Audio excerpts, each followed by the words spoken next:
Dziś cofniemy się w czasie, by opowiedzieć historię powstania jednej z najbardziej kultowych gier ostatniej dekady – Nier Automata. To opowieść o wizji, ryzyku, porażkach i triumfach. O tym, jak mało znana seria z 2010 roku przemieniła się w globalny fenomen. Ja jestem Przemo z kanału Nonie i zapraszam na materiał. Zanim Nier ujrzał światło dzienne, Yoko Taro, twórca uniwersum, pracował nad serią Drakengard, która była pierwotną gałęzią, z której wyrósł Nier. Drakengard pełnił rolę reżysera i scenarzysty.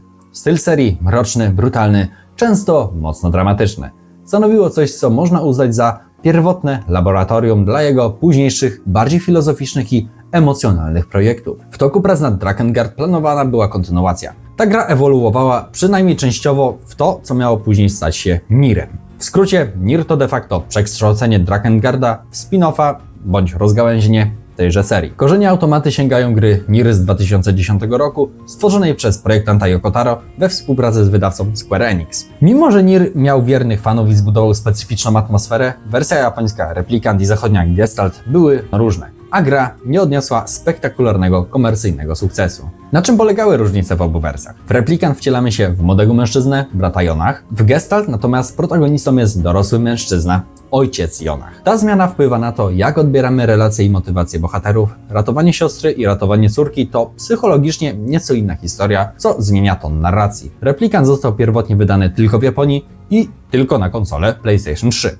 Gestalt, stworzony z myślą o rynku zachodnim, trafił do sprzedaży poza Japonią i to właśnie on jest wersją, którą wielu graczy na zachodzie zna jako Nier. To decyzja marketingowa. Według twórców i wydawcy w tamtym czasie starszy bohater, ojciec, bardziej odpowiadał gustom zachodniego rynku. Poza zmianą protagonisty i odpowiednim dopasowaniem dialogów, reszty historii, treść gry jest w zasadzie taka sama. Lokacje, główne wątki fabularne, postacie drugoplanowe, to wszystko pozostaje identyczne. W wypowiedziach Yoko Taro pojawia się sugestia, że oba warianty, zarówno Replicant i Gestalt, są częściami jakiegoś powtarzającego się cyklu w świecie gry, wariacjami tej samej historii. Oznacza to, że żadna z tych wersji nie jest jednocześnie kanoniczna i niekanoniczna, raczej obie są równoważne w ramach lore, zależnie od interpretacji gracza. Pomimo niszowości gry, Yoko Taro i producent Yosuke Saito rozważali kontynuację. Jednak nikomu z nich nie śniło się, że sequel przyniesie im tak ogromną popularność. Po wielu latach finalnie decyzja o nowej grze zapadła dopiero wtedy, gdy Square Enix i ekipa odpowiedzialna za pierwszy Nier byli gotowi spróbować ponownie. Tym razem z większym budżetem i ambitniejszą koncepcją. Kluczowy wybór Studio Platinum Games, znanego ze szybkich, efektownych gier akcji, np. Bayonetta, Metal Gear Rising: Revengeance, zostało zaproszone, by odpowiadać za gameplay. Warunkiem było, że Yoko Taro sam zostanie reżyserem i przeniesie się do Osaka, gdzie Platinum Games ma siedzibę. Skład zespołu był następujący. Yoko Taro był reżyserem, Yosuke Saito producentem, projektant z Platinum Games Takashika Taura, jeśli dobrze to wymawiam, projektant postaci Akito Yoshida, kompozytor Keiji Okabe. To połączenie narracyjnej wrażliwości, artystycznej wizji i doświadczenia w dynamicznej akcji. Oficjalne ogłoszenie projektu nastąpiło w 2015 roku jako Nier New Project. To zdecydowanie było inne podejście niż do pierwszego Niera. Zamiast melancholii i smutku, twórcy chcieli połączyć filozoficzną, złożoną historię z płynną, angażującą akcją. Według samego Yoko Taro najważniejszą inspiracją dla Niera Automata był kultowy serial anime Neon Genesis Evangelion. Twórca przyznawał, że wiele elementów fabularnych i tonu wyciągał właśnie stamtąd. Sam określił Automata jako praktyczny retelling Ewangeliona. Taro deklaruje, że praktycznie wszystko, co tworzy, jest inspirowane Ewangelionem. Inna, mniej oczywista inspiracja pochodzi z reklamy. O czym twórca wspomniał na jednym z paneli, kampania reklamowa marki Coca-Cola, seria A Small World, miała wpływ na to, jak myślał o ludzkiej naturze i łączności między ludźmi, motywy, które przeniknęły do narracji. Jeśli chodzi o podejście, Taro celowo chciał, żeby fabuła była bardziej skomplikowana, trudna i nieoczywista, w odróżnieniu od pierwszego Niera, bardziej emocjonalnego i smutnego. Automata miała być mniej bezpośrednia, bardziej mroczna i metaforyczna. Twórca mówił, że chciał napisać, tutaj cytuję, coś, czego sam do końca nie rozumiem. Miał też na uwadze graczy casualowych, tych, którzy chcieli kupić grę, ale niekoniecznie mieli doświadczenie z trudnymi grami akcji. W ramach współpracy z Platinum Games, których dotychczasowe gry do łatwych nie należały, gameplay miał być bardziej przystępny z opcją łatwiejszej gry. Efekt?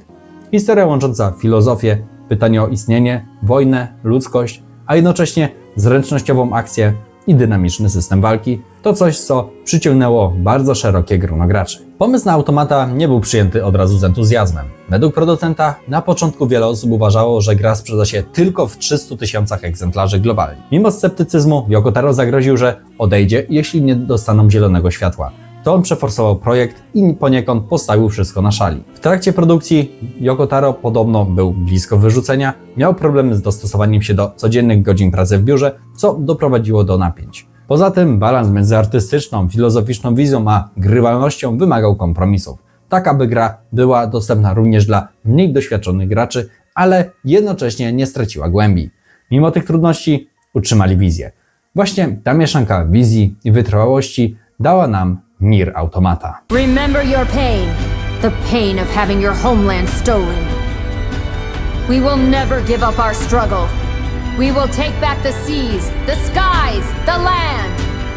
We will take back our world from the scourge of the machines. We will not fail in this mission. Here and now, we will put an end to this goddamn war. Glory to mankind.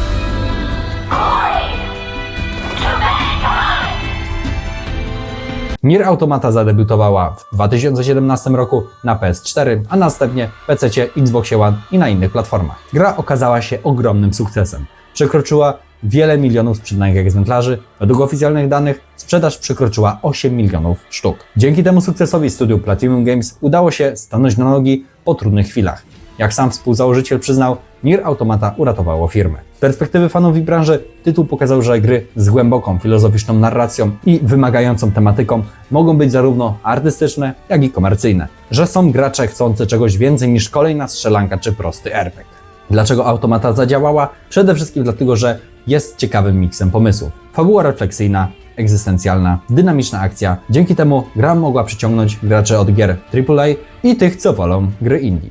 Yoko Taro nie bał się trudnych tematów, moralnej niejednoznaczności, metafory i tego, by zostawić gracza z pytaniami. Inspiracje, np. Ewangelionem, nadały klimat, a Platinum Games zapewniło, że gra będzie grywalna. Decyzja, by dać Yoko Taro wolną rękę, mimo sceptycyzmu, okazała się strzałem w dziesiątkę i wszystko złożyło się na tytuł, który mógł się wyróżnić. Choć osadzona w świecie sci-fi i androidów gra poruszała uniwersalne tematy, jak sens istnienia, wojny, tożsamość, człowieczeństwo, co rezonuje z szeroką publicznością. Tyle ode mnie. Wiem, że trochę po macoszemu potraktowałem temat Drakengard'a, ale myślę, że jest to temat na osobny odcinek. A tutaj chciałem się skupić głównie na zaskakującej i wyjątkowej historii powstawania Automaty. Z racji, że do tej pory nie omawialiśmy zbyt dużo japońskich RPGów na kanale, dajcie znać, czy gry o takiej stylistyce by Was interesowały. Niniejszy film jest bardzo eksperymentalny, więc jeśli będzie pod nim sporo łapek w górę i pozytywny odzew w komentarzach, rozważymy w przyszłości inne gry w podobnej stylistyce. Myślę, że w wypadku samego Niera na spokojnie mógłby się tu znaleźć również bardziej filozoficzny odcinek wokół tematów, jakie ta gra porusza, no ale pożyjemy, zobaczymy. Wszystko tak naprawdę zależy od Waszego odzewu. Jeśli chcecie wesprzeć nasz kanał, możecie to zrobić poprzez przycisk Wesprzyj pod tym filmem, poprzez nasz profil na Patronite lub po prostu kupić jakąkolwiek grę z naszego linku afiliacyjnego w Instant Gaming. Wszystkie linki zostawiam w opisie i z tego miejsca dziękuję wszystkim, którzy nam do tej pory zaufali i dokładają swoją cegiełkę do budowania naszego kanału. Widzimy się już niedługo przy okazji kolejnych filmów. Do zobaczenia.